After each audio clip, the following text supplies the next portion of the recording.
तो ये है वो ज़बरदस्त जूस जो आपने एक हफ़्ता इस्तेमाल कर लिया तो स्किन आपकी ऐसे ग्लो करेगी ना कि कोई स्किन केयर आपको ऐसा ग्लो नहीं दे सकती जैसा ये जूस देगा। साथ ही आपकी जो सेहत है वो बेहतर होना स्टार्ट हो जाएगी, आप खुद को एनर्जेटिक फ़ील करेंगे और आपका वेट भी कम होना शुरू हो जाएगा। ये बहुत ही हेल्दी जूस है, इसको आपने गर्मी में लाज़मी बना के अपनी डाइट में शामिल करें, आपको इसके बहुत से बेनिफिट्स मिलेंगे। जी हाँ, ये है खीरे का जूस जो आज हम बनाएंगे। तो अस्सलाम वालेकुम एवरीवन, आप देख रहे हैं हिट टेस्ट। चलिए ये मज़ेदार सा जूस बनाते हैं।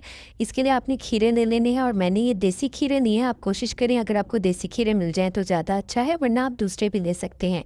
साथ हमें चाहिए थोड़ा सा धनिया और 3-4 धनिया, आप धनिया की ले लें, 3-4 धनिया पुदीने की लेके और इनको आपने पत्तों को तोड़ के रख लेना है और इनको अच्छी तरह से वॉश कर लेना है। नेक्स्ट हमें चाहिए है अदरक। तो अदरक का छोटा सा पीस मैंने ले लिया है। ये जो अदरक है इसके बहुत से बेनिफिट मिलेंगे आपको इस जूस में, क्योंकि खीरा जो है थोड़ा सा हाजमा इसका मुश्किल होता है, तो आपने अदरक इसमें लाजमी शामिल करनी है। बल्कि मैं जिस तरह से आपको ये रेमेडी बता रही हूँ ना, आपने इसी तरह इसको एज़ इट इज़ फॉलो करना है ताकि आप इसको मुकम्मल इसके आपको फ़ायदा मिल सके।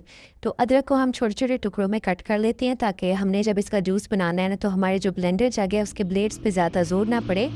तो इसलिए आपने सारी चीज़ों को ही ना छोटा छोटा कट कर लें तो ज़्यादा बेहतर है। तो धनिया मैंने अच्छी तरह से धो लिया था, इसको कट कर लिया है। साथ ही मैंने पुदीने को भी अच्छी तरह वॉश किया था क्योंकि इसमें थोड़ी रेत मिट्टी होती है, वो सारी आपने अच्छी तरह धो लेनी है। अच्छा, खीरा जो है इसको मैं बग़ैर छीले इस्तेमाल कर रही हूँ क्योंकि हमने बाद में इस जूस को छान के ही इस्तेमाल करना है। और जो छिलके हैं इसमें भी कोई ना कोई ग़िज़ाइयत तो अल्लाह ताला ने लाज़मी रखी होती है, तो हम कोशिश करेंगे कि वो ग़िज़ाइयत भी हमें मिले। तो खीरे को हम as it is he cut कर लेंगे और फिर इसको जूस बना लेंगे। तो अभी सब चीज़ें हमारी कट हो गई हैं, लेकिन आखिर में हमें जो एक और चीज़ चाहिए वो है लीमू। तो एक लीमू मैंने ले लिया, लेकिन जितना मैं जूस बना रही हूँ ना इसमें मैंने आधा लीमू ही डालना है। तो अभी एक ब्लेंडर जग ले लिया है, इसमें सारी जो हमारे अज्जा हैं जिनको हमें कटिंग करके रखा है शामिल कर देंगे। साथ हम इसमें डाल देंगे हमारा लीमू जिसके बीज मैंने निकाल दिए हैं और मैंने आधा लीमू लिया है। अच्छा, आप चाहें तो पूरा भी डाल सकते हैं। साथ मैंने इसमें डाल दिया है 1 स्पून शहद का। ये ऑप्शनल है, आप चाहें तो स्किप कर सकते हैं। और थोड़ा-सा मैंने इसमें काला नमक डाला है।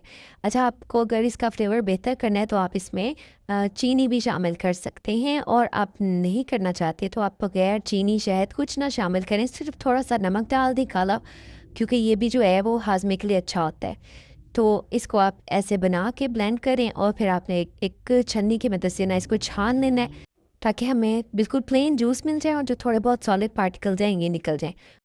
अब इसके ऊपर जो झाग आ रही है वो मैं थोड़ी-सी इसको उतार लिया था ताकि थोड़ा प्लेन सा जूस आ जाए। ये ऑप्शनल है, आप नहीं भी उतारना चाहते तो ना उतारें। अच्छा, 1 गिलास पानी मैंने डाला था इसको ब्लेंड करते वक़्त, और अब 1 गिलास पानी मैंने इसमें मज़ीद डाल दिया है। तो 2 खीरों से आपका 3 गिलास जूस ऑलमोस्ट बन जाता है। 2 गिलास पानी के होते हैं और थोड़ा बाकी जो खीरों का पानी होता है वो इसमें शामिल हो जाता है। तो बस मज़ेदार सा जूस रेडी हो चुका है। इसको मैंने बर्फ़ डाल के ठंडा कर लिया था, इसको निकालिए और आपने इसको लाज़मी दिन में कम से कम 1 दफ़ा लाज़मी इस्तेमाल करें, आपको वाज़ेह फ़र्क मिलेगा 1 हफ़्ते के अंदर-अंदर। तो उम्मीद करती हूँ आज की ये छोटी-सी मज़ेदार सी आपको रेसिपी अच्छी लगी होगी। अच्छी लगी है तो प्लीज़ लाइक शेयर कर दें और चैनल को सब्सक्राइब करना मत भूलिएगा।